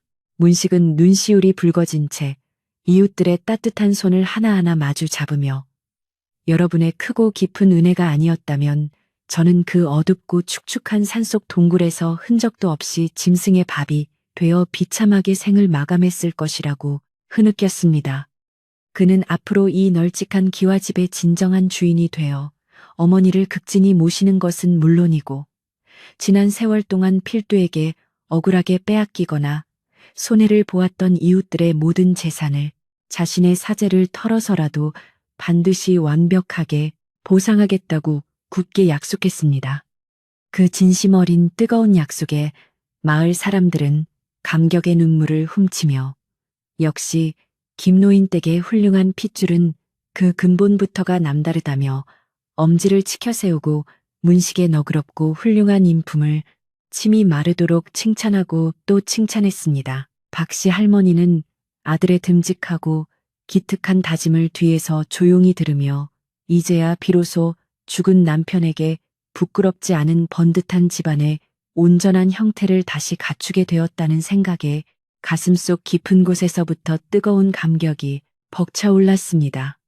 할머니는 아낙들이 정성껏 차려준 푸짐한 음식들을 마당 한가운데 펼쳐놓은 커다란 평상 위로 끊임없이 날라오며 오늘은 우리 집안의 가장 큰 경산날이니 누구 하나 배고픈 사람 없이 마음껏 배불리 먹고 즐기자고 크게 외쳤습니다. 상 위에는 모락모락 김이 피어오르는 하얀 쌀밥과 푹 고아낸 진한 쇠고기 맑은 국, 그리고 갖은 양념으로 맛있게 버무린 신선한 산나물 무침과 노릇노릇하게 잘 구워진 고소한 생선구이가 상다리가 부러질 듯 아주 푸짐하게 차려졌습니다. 마을 사람들은 모두 마당에 빙 둘러앉아 이 기적처럼 행복하고 평화로운 아침 식사를 다 함께 나누며 지난밤에 무섭고 끔찍했던 기억들을 따뜻한 국물과 함께 시원하게 훌훌 털어내고 환한 미소를 되찾았습니다. 억수의 할아버지는 따끈한 국물로 먼저 목을 축인 뒤 헛기침을 크게 한 번 하고는 이보게들 살다 보니 이렇게 막힌 속이 뻥 뚫리는 통쾌하고 기분 좋은 날도 다 있다며 호탕하게 껄껄 웃음을 터뜨렸습니다.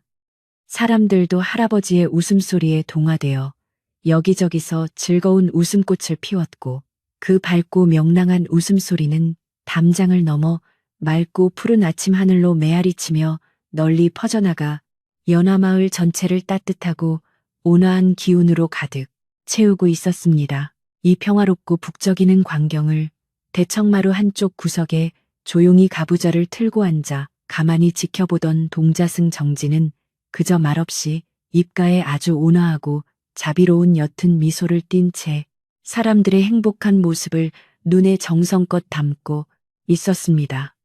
할머니는 가장 맛있게 구워진 큼직한 생선 토막과 고봉으로 가득 담은 하얀 쌀밥을 조심스럽게 쟁반에 받쳐들고 동자승에게 다가가 이 모든 기적은 스님의 지혜 덕분이라며 다시 한번 허리를 깊숙이 굽혀 감사의 절을 올렸습니다.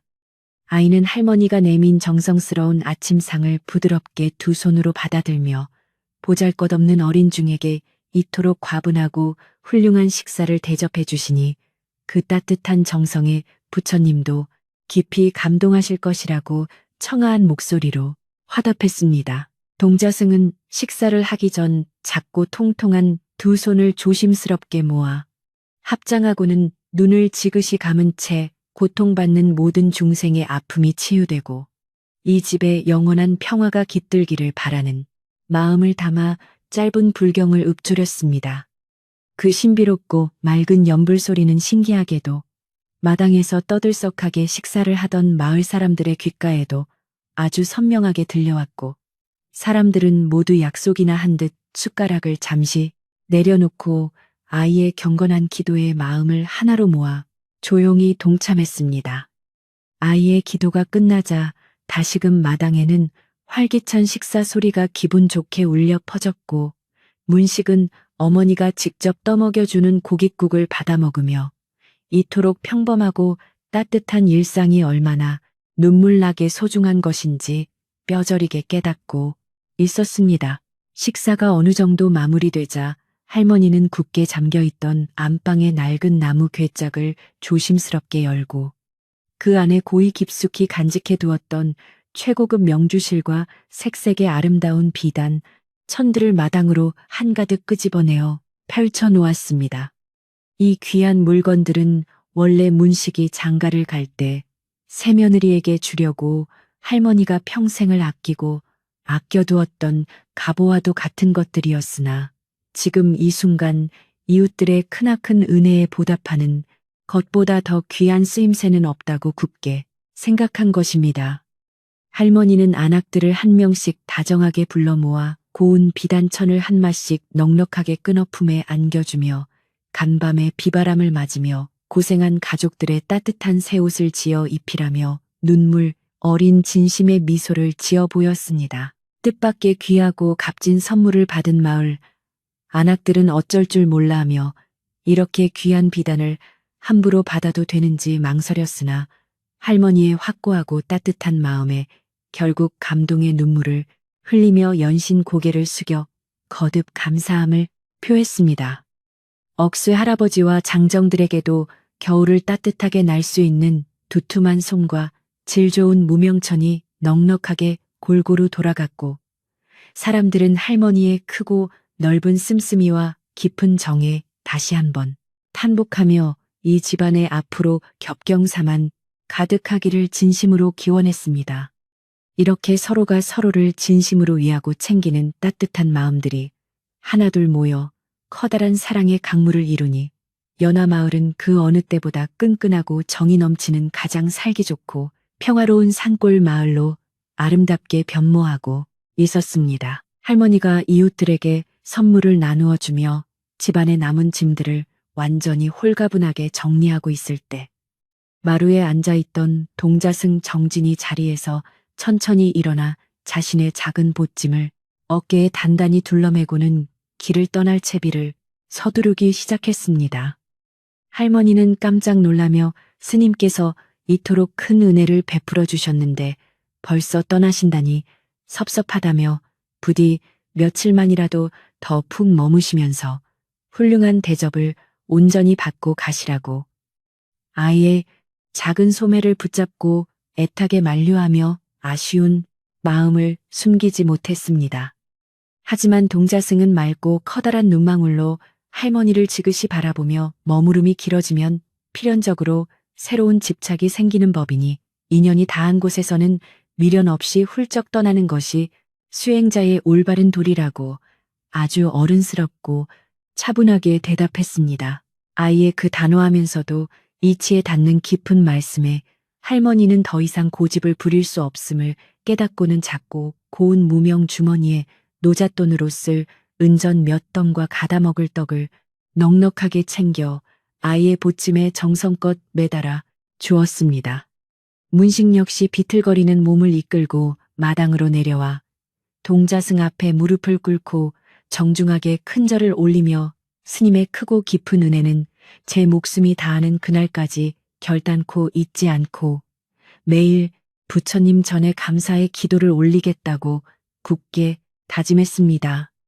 마을 사람들도 모두 자리에서 일어나 떠나는 꼬마 스님을 향해 합장하며 고개를 숙였고 아이는 특유의 티 없이 해맑고 자비로운 미소를 한 번 활짝 지어 보인 뒤 뒤도 돌아보지 않고 가벼운 발걸음으로 대문을 나섰습니다. 동자승 정진이 마을 어귀의 굽이진 길을 돌아 짙은 초록의 숲길 속으로 완전히 그 작은 모습을 감출 때까지 연화마을 사람들은 누구 하나 자리를 뜨지 못하고 그 신비로운 뒷모습을 하염없이 조용히 바라보고만 있었습니다. 아이가 떠나간 자리에는 맑고 청명한 산바람이 부드럽게 불어와 사람들의 머리카락을 기분 좋게 쓰다듬고 지나갔으며 간밤에 그 무섭고 끔찍했던 소동이 마치 아주 오래된 옛날 이야기처럼 아득하게 느껴질 정도로 평화로운 정적이 마을 전체를 포근하게 감싸 안았습니다. 억새 할아버지는 지팡이로 바닥을 가볍게 톡톡 두드리며 참으로 기이하고도 고마운 인연이었다고 읊조리며 하늘의 도우심에 다시 한번 깊은 감사를 드렸고 사람들도 저마다의 가슴속에 꼬마 스님의 지혜로운 말씀들을 소중한 보물처럼 깊이 깊이 새겨 넣었습니다. 점심나절이 훌쩍 지나자 집안 정리를 완벽하게 마친 마을 사람들은 각자의 집으로 돌아가 밀린 농사일과 일상으로 복귀할 준비를 서둘렀고 왁자지껄했던 할머니의 너른 마당도 비로소 본연의 차분하고 조용한 분위기를 서서히 되찾아가기 시작했습니다. 마당 한 구석에 수북하게 쌓여 있던 가짜 제사 용품들과 음산했던 흔적들은 건장한 장정들이 수레에 싣고 산 너머 멀리 보이지 않는 곳으로 내다버려 완벽하게 소각함으로써 집에 남아있던 마지막 불길한 기운마저 뿌리째 뽑아버렸습니다. 이제 김노인의 크고 웅장한 기와집은 죽음의 그림자가 짙게 드리워진 무덤 같은 공간이 아니라 살아 숨쉬는 귀한 아들의 온기와 어머니의 끝없는 사랑이 가득 넘치는 가장 따뜻하고 포근한 보금자리로 완벽하게 다시 태어났습니다. 박씨 할머니는 텅 빈 마당을 가로질러 아들이 곤히 잠들어 있는 안방 문 앞을 서성거리며 행여나 이 모든 일련의 사건들이 한여름 밤의 달콤한 꿈은 아닐까 싶어 몇 번이나 자신의 허벅지를 꼬집어 보며 현실을 확인했습니다.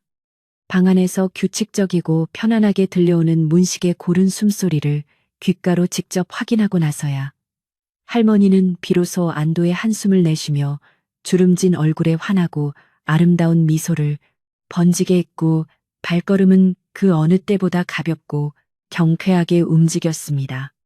잃어버렸던 귀한 아들을 되찾고 더러운 욕심으로 집안을 망치려 했던 악당을 시원하게 몰아낸 오늘 하루는 할머니의 70평생을 통틀어 가장 길고도 스펙터클했지만 동시에 가장 눈물나게 행복하고 가슴 벅찬 최고의 기적 같은 날이었습니다. 마을의 촌장격인 억새 할아버지는 자신의 집으로 돌아가기 전 마지막으로 할머니를 찾아와 마루에 걸터 앉으며 이제 모든 시름을 완전히 내려놓고 남은 여생은 문식이와 함께 오순도순 재미있게 웃으며 편안하게 잘 살라는데 진심 어린 덕담을 따뜻하게 건넸습니다.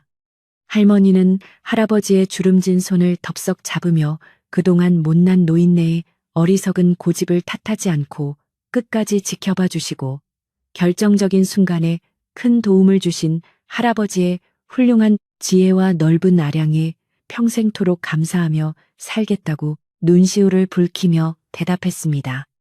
두 늙은이의 대화 속에는 지난 험난했던 3년간의 모진 세월을 꿋꿋하게 견뎌낸 인생의 깊은 연륜과 서로를 향한 끈끈한 이웃의 정이 고스란히 담겨 있어 듣는 이의 마음마저 훈훈하고 뭉클하게 만들어주는 묘한 힘이 있었습니다. 오후의 따스한 햇살이 기와지붕을 넘어 마당 깊숙한 곳까지 부드럽게 스며들어 고소한 흙내음을 피워 올렸고 담장 너머로 들려오는 이웃집 아이들의 까르르 웃는 맑은 소리가 이 집안의 새로운 시작을 축하하는 경쾌한 음악처럼 기분 좋게 들려왔습니다.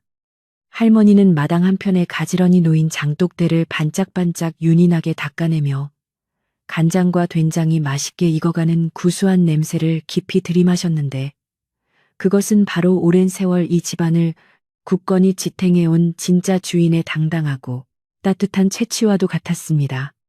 지난밤에 그 차갑고 날카로웠던 비바람과 피를 말리던 극도의 긴장감은 어느새 봄눈 녹듯 부드럽게 사라지고 이제 연화 마을과 이 커다란 기와집에는 오직 단단하고 평온한 일상의 행복만이 튼튼하게 뿌리를 내리며 서서히 깊은 안정을 찾아가고 있었습니다. 이제 서서히 해가 서쪽 산등성이로 넘어가며 붉은 노을이 연화 마을을 아름답게 물들이기 시작할 즈음 문식이 긴 단잠에서 깨어나 한결 가벼워진 몸으로 방문을 열고 나와 마당에서 콩을 고르고 있는 어머니를 향해 환하게 미소를 지었습니다.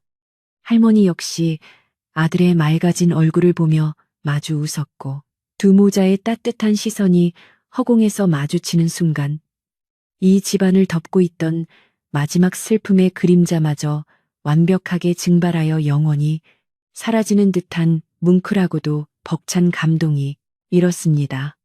온갖 역경을 이겨내고 진실을 쟁취한 이 착하고 순박한 모자의 곁에는 이제 다가올 평화로운 밤과 희망찬 내일의 찬란한 태양만이 조용히 그들을 기다리고 있었으며 가장 아름답고 따뜻한 마지막 이야기를 향해 평온한 숨을 고르고 있었습니다.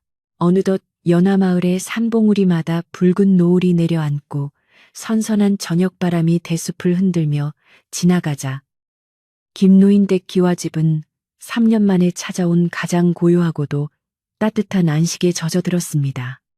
마을 사람들 모두가 자기 집으로 돌아가고 난 뒤 박씨 할머니는 아들 문식과 마주 앉아 정갈하게 차린 저녁상을 앞에 두고 서로의 얼굴을 찬찬히 들이키듯 바라보며 말로 다 못할 깊은 감회에 젖었습니다. 상 위에는 갓 지어 김이 모락모락 나는 흰쌀밥과 들기름에 달달 볶은 고소한 나물, 그리고 아들이 그토록 그리워했던 짭조름한 된장찌개가 놓여 집안 가득 사람 사는 냄새를 물씬 풍기고 있었습니다. 문식은 떨리는 손으로 수저를 들어 어머니가 정성껏 올려준 고기 한 점을 입에 넣고는 3년간의 끔찍했던 굶주림과 고통이 눈 녹듯 사라지는 것을 느끼며 목이 메어 한참을 넘기지 못했습니다.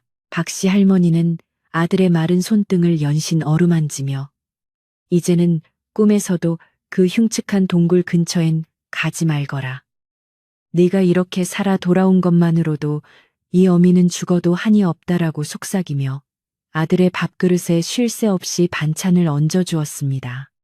집안을 짓누르던 음산한 기운은 간데없고 마당 한구석에서는 귀뚜라미가 가을밤의 전령사처럼 맑고 경쾌한 울음소리를 내어 이 평화로운 저녁 풍경의 아름다운 가락을 더해 주었습니다. 마을 입구 주막에서는 사람들이 모여 오늘 벌어진 기적 같은 이야기를 안주 삼아 막걸리 잔을 기울이며 욕심에 눈이 멀어 제 무덤을 판 필두의 최후와 신비로운 동자승의 등장을 전설처럼 주고받으며 밤을 지새웠습니다. 억새 할아버지도 자기 집 뱃마루에 앉아 멀리 불빛이 새어나오는 할머니의 집을 바라보며 허어 웃으며 하늘이 무심치 않아 사필기정이라더니 참으로 달이 밝은 밤이로구나라고 읊조렸습니다. 밤이 깊어지자 할머니는 아들을 일찍 잠자리에 들게 한 뒤 마당으로 나와 환하게 떠오른 보름달을 우러러보며 두 손을 정성스레 모으고 천지신명과 조상님께 감사의 기도를 올렸습니다. 아들의 3년상을 치르려던 그 슬픈 제삿날이 오히려 아들을 죽음의 문턱에서 살려낸 축복의 날이 되었으니 인간의 앞날은 한치 앞도 알 수 없으나 오직 진실하고 착하게 살면 복이 온다는 옛말이 틀리지 않음을 새삼 깨달았습니다. 할머니의 마음속에는 이제 필두에 대한 미움도 아들을 잃었던 지독한 원망도 남지 않았으며 오직 남은 여생을 아들과 함께 이웃을 도우며 평안히 보내겠다는 소박하고도 단단한 결심만이 가득 차올랐습니다. 저 멀리 숲속 어딘가에서는 길을 떠난 동자승. 정진이 흔드는 듯한 은은한 방울 소리가 바람을 타고 들려오는 듯했으나 할머니는 그저 미소 지으며 이 모든 인연의 끈이 부처님의 자비였음을 가슴 깊이 새겼습니다. 문식은 어머니의 보살핌 속에 하루가 다르게 기력을 회복해 나갔고 얼마 지나지 않아 다시 예전처럼 건장하고 늠름한 모습으로 마당을 쓸고 밭을 일구며 집안의 기둥 역할을 톡톡히 해내기 시작했습니다. 연화마을 사람들은 이제 이 기와집 앞을 지나갈 때마다 문씨가 오늘 농사는 잘 되었느냐라며 정답게 인사를 건넸고 할머니는 오가는 이들에게 시원한 물 한 잔과 떡 한 조각을 내어주며 베푸는 기쁨으로 하루를 채워나갔습니다. 필두는 고을 관아에서 엄한 문초를 받은 끝에 전 재산을 몰수당하고 먼 섬으로 유배를 떠나게 되었는데 그의 비참한 소식은 마을 사람들에게 욕심의 끝이 얼마나 허망한지를 보여주는 살아있는 교훈이 되었습니다. 이제 이 집안에는 거짓된 제사상이 아닌 매일 아침 살아있는 아들과 어머니가 마주 앉아 정을 나누는 따뜻한 밥상이 차려지며 가장 행복하고 평온한 일상의 노래가 끊이지 않았습니다. 어느덧 시간이 흘러 마을에 다시 눈부신 봄이 찾아오고 매화 향기가 담장을 넘을 때쯤 할머니는 아들의 혼사를 위해 정성을 다해 집안을 단장하며 새로운 가족을 맞이할 설레는 기쁨 속에 하루하루를 보냈습니다. 기나긴 악몽을 견디고 일어선 문식의 곁에는 이제 현숙하고 마음 착한 처자가 들어와 할머니의 주름진 손을 잡아주었고 연화마을에서 가장 크고 아름다운 기와집에는 다시금 아이들의 웃음소리가 울려 퍼질 날을 기다리게 되었습니다. 옛날 어느 산골 마을에서 벌어진 이 기이하고도 따뜻한 이야기는 입에서 입으로 전해 내려오며 잠 못 드는 이들의 마음을 어루만지고 평온한 잠자리로 인도하는 포근한 자장가가 되어 오늘날까지 우리 곁에 머물고 있습니다. 이제 모든 근심 걱정은 저 멀리 안개 너머로 날려보내시고 박씨 할머니와 문식이가 되찾은 그 평화로운 밤처럼 여러분도 깊고 달콤한 잠에 드시길 바랍니다.